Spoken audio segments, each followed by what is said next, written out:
मदिरा पान में जा रहे हैं या गलत व्यसन की ओर जा रहे हैं, तब प्रयास करना कि एक लोटा जल जब आप देवाधिदेव महादेव को चढ़ाकर आओ तो उस जल में से जब शिव जी को जल चढ़ाओ और उसमें जल चढ़ाने के बाद में थोड़ा सा जल जब आप झेल कर लेकर आओ तो प्रयास करना वो जल, जो व्यक्ति गलत मार्ग पर जा रहा है, जो व्यसन की ओर जा रहा है, जो गलत मार्ग की ओर जा रहा है, शिव जी पे चढ़ा हुआ जल उस व्यक्ति को जरूर पिलाने का प्रयास करना, तो वो मार्ग वापिस गलत छोड़कर अच्छे मार्ग की ओर आ जाए। शिव महापुराण की कथा तो यहां तक कहती है कि शंकर भगवान पर चढ़ा हुआ मात्र जल, शंकर भगवान पर चढ़ा हुआ मात्र नैवेद्य, शिव जी पे चढ़ा हुआ मात्र कोई पदार्थ, कोई भी नैवेद्य, कोई सामग्री, कोई प्रसाद अगर शिव को समर्पित हुआ है और शंकर भगवान को समर्पित हुआ और वो सामग्री अगर आपने शंकर भगवान से औषधि के रूप में मांगी है तो शिव ने उसको औषधि कर कर प्रदान करा है, शिव ने उसको औषधि के रूप में। अब कई लोगों के मन में संशय रहता है, गुरुजी कई लोग कहते हैं कि शंकर जी पे चढ़ा हुआ नहीं खाना चाहिए, शिव जी को चढ़ा हुआ तो वैरागी का होता है, त्यागी का होता है, वानप्रस्थी का होता है, जिसने अपना घर परिवार सब छोड़ दिया उसका होता है। पर कई लोग इस पे संशय करेंगे, कई लोग ये कहेंगे कि आप कहते हो कि शंकर जी पे चढ़ा हुआ खा लेना चाहिए और कई लोग कहते हैं कि शिव जी पे चढ़ा हुआ नहीं खाना चाहिए, तो हम किसकी माने? हम मानते हैं कि लोग कहेंगे कि शंकर जी पे चढ़ा हुआ नहीं खाना चाहिए, पर आप शंकर जी पे चढ़ा हुआ क्या कहकर मांग रहे हो कि इसको औषधि कर दो। क्या कर दो? इसको औषधि कर दो। प्रभु मेरे शरीर में ये रोग है, मेरे शरीर में ये तकलीफ है, मुझे ये कष्ट है, आप इसको अमृत कर दो, इसको औषधि कर दो। पितृदोष है ये आपको कैसे मालूम पड़ेगा?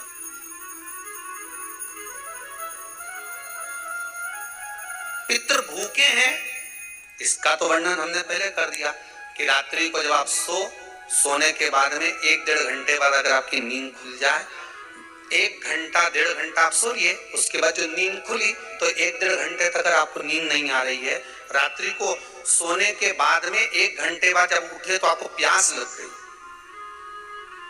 भूख लगने लगी, प्यास लगने लगी कि मेरे को पानी पीना पड़ेगा, घबराहट हो रही, पानी पीना पड़ेगा। 1-1.5 घंटे सोने के बाद अचानक नींद खुले और आपको प्यास लगे, समझ लेना आपके पितृ भूखे हैं और प्यास है।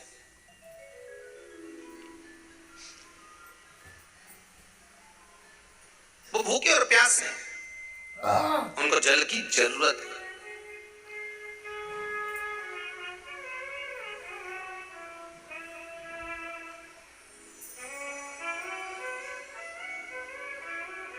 किसी भी नदी में, सरोवर में, कुंड में, बावड़ी में, तालाब में, आप तीर्थ में जाकर जब स्नान करते हैं तो स्नान करने के बाद एक काम का नियम बना लो कि अपने हाथ की अंजलि में जल लेकर अपने पूर्वजों को देना। प्यासे रहते हैं, भाग मांगते हैं।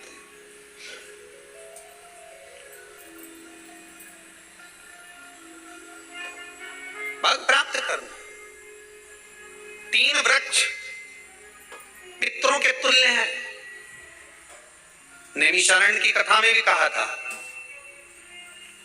3 वृक्ष पितरों के तुल्य हैं। पहला पीपल, दूसरा बट वृक्ष, तीसरा बेलपत्र का वृक्ष। ये पितरों के तुल्य हैं।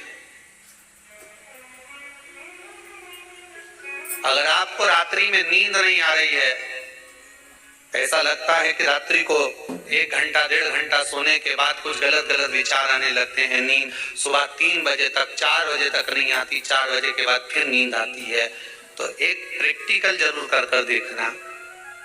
एक प्रैक्टिकल करने में क्या जाता है? प्रयास करने में क्या कुछ जाता है क्या? प्रैक्टिकल कर देखना कि कहीं सियोर वाला हमारा झूठ तो नहीं बोल रहा, तो प्रैक्टिकल करने में कुछ नहीं जाए।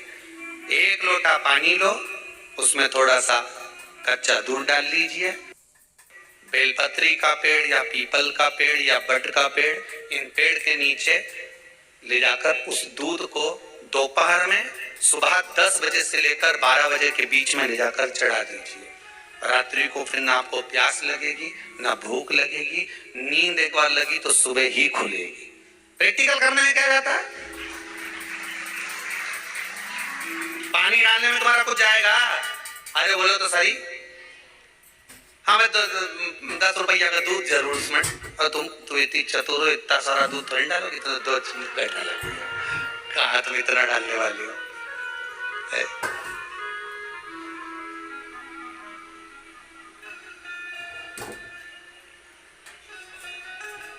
कहा बहुत चतुर लोग हो रहे संसार में। भले पूजन पाठ नहीं करे पर नहीं का एकदम मिलने आ जाए ना, क्या अम्मा जी क्या पाठ कर रही है, फिर वो भी बैठ गई तुरंत, अभी तो सोई थी।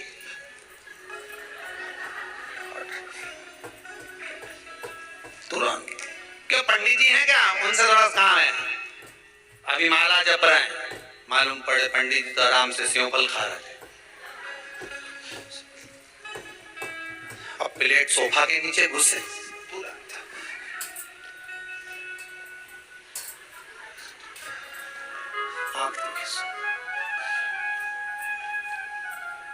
प्रैक्टिकल करने में क्या जाता है, कुछ भी नहीं बिगड़ेगा। ये तो बस जल डालोगे तुम्हारे कुछ अच्छा हो सकता है, बाबा की कृपा है।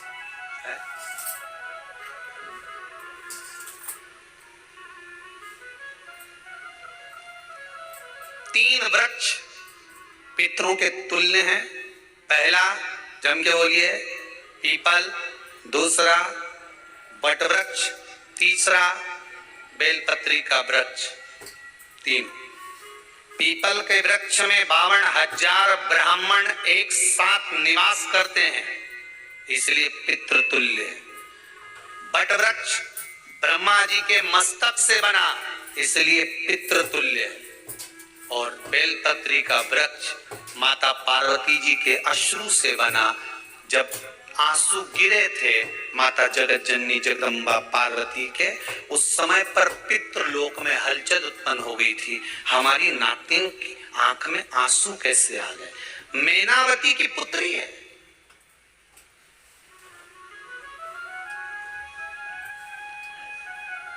पितरों की नातिन, इसकी अश्रु कैसे गिर गए? पार्वती जी ने कहा ये आंसू नहीं, मेरा पुण्य भाग प्रकट करती हूं बेलपत्री के रूप में। तो पितरों ने वर दिया था कि ये बेलपत्री का वृक्ष हमारा आशीर्वाद है, इसके नीचे अगर कोई दीप लगाता है, शिव को स्पर्श कर चढ़ाता है, उसके पितरों की शांति होगी। हम स्वयं उसको आशीर्वाद देने के लिए पधारेंगे। बेलपत्र का पितृतुल्य।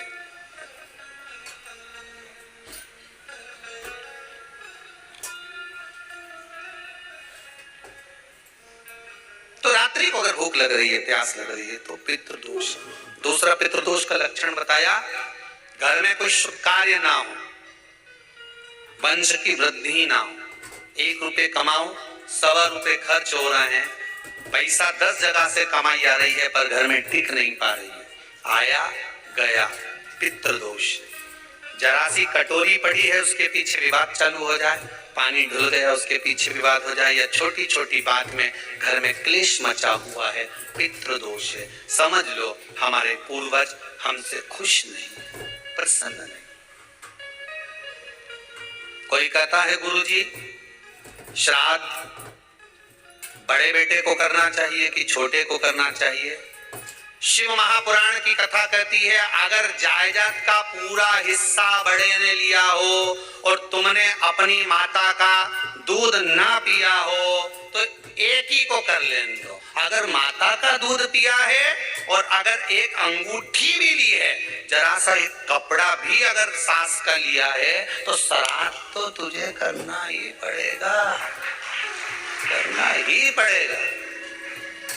तूने मेरा दूध पिया है तो बिल्कुल जम के तो बोलो। अगर तुमने उनका कुछ खाया है तो अब एक काम और हो सकता है गुरुजी, वो श्राद्ध अगर हम नहीं करें और बड़े भैया करें और हम उन्हीं के यहाँ चले जाएं तो चले जा, मना कौन कर रहा है? पूड़ी का तेल तू ले जा, खीर का दूध 2 थैली तू खरीद के ले जा, जितना वहां वो सेवा करे उतनी सेवा तुम करो। गलत है क्या? जायदाद का भी तो हिस्सा किया था। सुई की नोक के बराबर नहीं दूंगा, ईंट इधर खसकी है तो हमारी इधर खसका दीजिए। हमारी बसियत में इतना लिखा है तो फिर बसियत में ये भी लिख के जाना चाहिए था। मैं तो कहूँ सबके, तुम डरो मत ही रहे एक भी। जब छोरा छोरी के जब सब सामान, प्रॉपर्टी दो ना, जमीन दो ना, जायदाद दो ना, सारा सामान छोरा छोरी के दो, तो उनके लिख के भी जाओ कि हमारी श्राद्ध कर दे अच्छे से, नहीं तो भूतड़ी बन के सुनाऊंगी।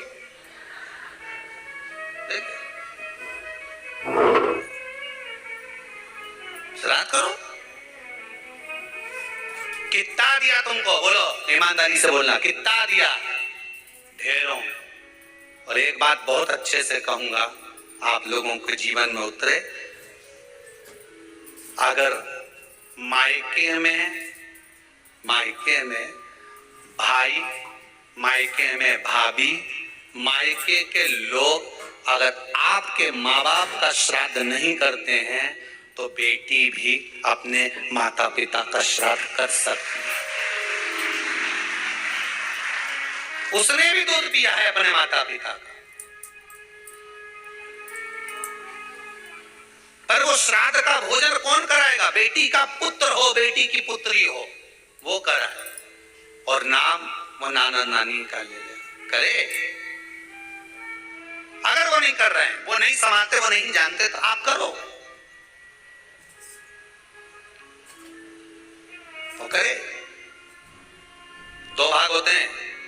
जब एक रोटी गाय के मुख में दी जाती है, गाय के मुख में जब हम रोटी देते हैं, एक रोटी जब देते हैं, या तो गाय के मुख में 16 श्राद्ध में जब रोटी देते हैं तो रोटी को बीच में से तोड़कर, रोटी का जो भाग होता है उसको, मतलब ऊपर से फुलका का परत नहीं निकालना है। रोटी जो सीधी सीधी है ना, जैसे ये रोटी है तो इसको बीच में से तोड़ लिया, 2 भाग विभाजित कर लिया, नीचे वाले भाग में भी थोड़ा सा गुड़ शक्कर रख लिया, ऊपर वाले भाग में भी गुड़ शक्कर रख लिया, एक के ऊपर एक रोटी को रख लिया, वो गाय को दी।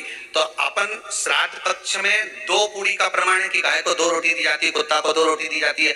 2 पूड़ी रख के देते थे आप लोग, तो देते होगे 2 पूड़ी के ऊपर पूड़ी रखकर, थोड़ा सा मीठा रखकर, नमकीन रखकर, कुत्ते को देते, 2 पूड़ी तोड़कर काका को देते। 2 पूड़ी का प्रमाण कहां से आया? 2 भाग रोटी के टुकड़े का प्रमाण कहां से आया? श्राद्ध पक्ष में ही ऐसा क्यों किया जाता है? बाकी के समय पर तो कोई ऐसा 2 पूड़ी का प्रमाण नहीं, पर श्राद्ध पक्ष में ये क्यों कहा जाता है कि पूड़ी के ऊपर पूड़ी रखते, उसमें मीठा रखते, खीर शक्कर रखते, गाय को दिया, कुत्ते को दिया, काका को दिया, ऐसे क्यों कहा जाता है?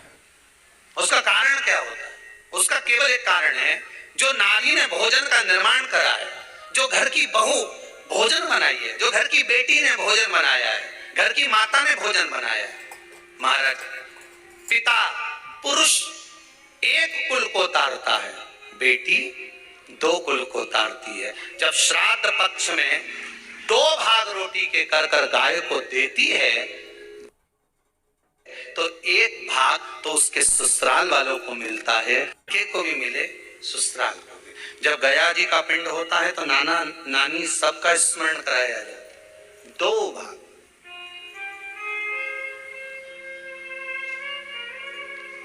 पुण्यता प्राप्त।